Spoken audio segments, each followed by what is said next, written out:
Hi everybody, I'm Bree the Plant Lady, and today I wanted to start another series of sort of micro garden tours.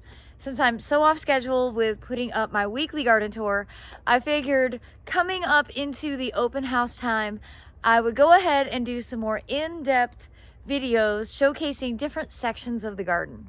So tonight I want to start right here in the big front border of sunflowers and sesame. So hopefully you've been following along since we planted this way back in the middle of June. And I'm just so impressed with the sun-credible yellow sunflowers from Proven Winner. Honestly, I knew they were going to be awesome, but really, this is way beyond my expectations. I've never had so many sunflowers in flower at one time. They've been blooming all summer long. I think the most important dynamic in this bed are the self-sown castor beans. That I'm really lucky to have these in my seed bank. I say lucky, maybe lucky isn't the right word, because it's an abundant self-seeder, but they're easy enough to pull out. And, you know, if I was a little more on top of things, I could actually come through and cut the flowers off to prevent any seeds from setting. However, I do want to make sure that there are some seeds for next year. And I always get questions about whether I'll have this available at the fall open garden. And I won't, because I need the seeds to ripen. So I usually have this variety of castor bean available at the spring open garden, which is going to be in the middle of May. So now the section that I'm kind of least satisfied with here is the right along the edge area. And you can actually see there are, I think, some garlics coming back that I missed harvesting. There is some buckwheat that's starting to germinate. So I am going to come through before open garden and just lightly mulch any of the areas that are exposed just to make it look neat and tidy. I probably could have done another seeding of buckwheat, but I didn't. I was hoping that it would self-sow. It is starting to self-sow, but not in time for open garden. However, what I think really is the most interesting part of the bed is the sesame. And you can see the sesames, they keep getting taller and taller. They're now really about 6 foot tall. And you can see there are just a million seed pods. Every seed pod has a whole bunch of seed in it. So it's a pretty easy crop to get a lot of production out of. No, I don't use that much sesame in cooking. The fact is, I just think it's a cool plant. I like to share the seed with other people. Most people have never grown it. You see really cute little white flowers. And then all the way down the stalk, where there were flowers, those are ripe seed, or those are not ripe seed pods. Those are seed pods that are ripening. The seed pods will actually split open and the whole plant will turn completely brown when it's ripe and ready to be harvested. Now, I have to admit, I sowed a ton of big flowered annual sunflowers in this bed. And the germination rate wasn't really all that great. So I'm quite relieved that the sesame and the sun-credible sunflowers overcompensated. Because if I had been hoping for a more traditional, upright, large flowered sunflower display, I would be really disappointed. And I think that's an important lesson in when you're doing these kinds of displays that are predominantly made of annuals. You don't want it to be just one thing. You want to have there be layers of plantings so that if one thing doesn't grow out, you've got other things that will compensate. And I think that's precisely the case with this border. You don't really even miss the fact that there aren't like 14-foot tall sunflowers, which is what I had in my mind when I planted this back in the middle of June. So as I pan across the front here, you can see the other side of the foundation is quite different. These self-sown zinnias are just on point. every morning they're covered in swallowtail butterflies. I see them from the couch when I'm drinking coffee.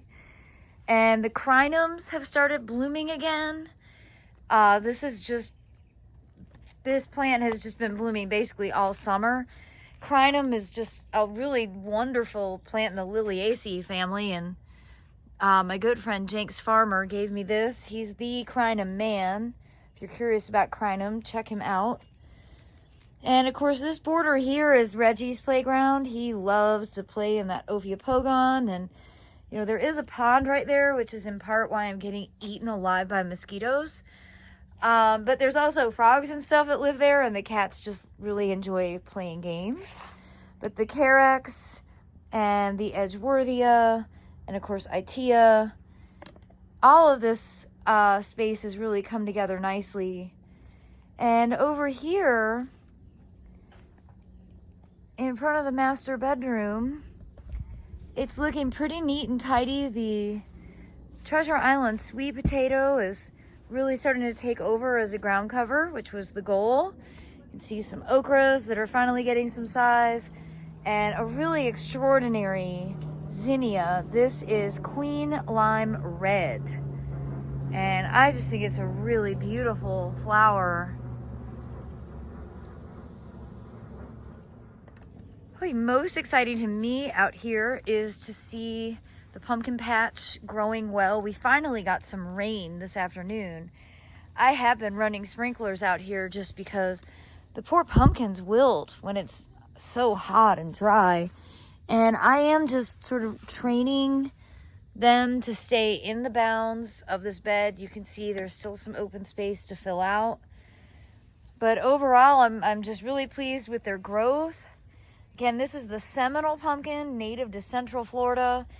It is squash vine borer resistant, and it is powdery mildew resistant.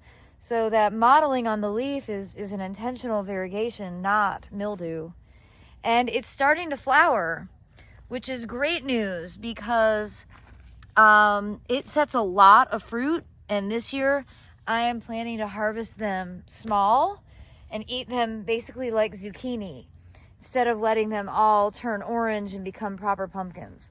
I'm going to eat them young and eat them fresh, because that is a really big part of my diet now that I can't have anything from a mammal at all. Life without cheese has not been easy. I'm going to go ahead and confess that. Oh, I have a special visitor, everybody. Here comes Reginald. And out here at the big border roadside bed, you know, everything is looking nice, especially after we've gotten a good afternoon rain. I'm hoping that the Lespedeza will be showing at least some color for open garden. See, those are really tiny flowers just starting to form. If not, it'll probably be October, but that's okay. It's definitely something to look forward to. Overall, this bed is just filled with plants that are pretty self-sufficient. This bed doesn't get a lot of care, and that's, I think, a good goal to have for a shrub border. And the same applies for this shrub border. I have done zero maintenance to this, but everything is looking pretty good. Again, I'm gonna come through for the open garden and just literally dust the edge with mulch. Just make it look a little clean and tidy. I'm really pleased that the Welch's Pink Calicarpa Americana is coloring up so nicely. It's always a treat at this time of year.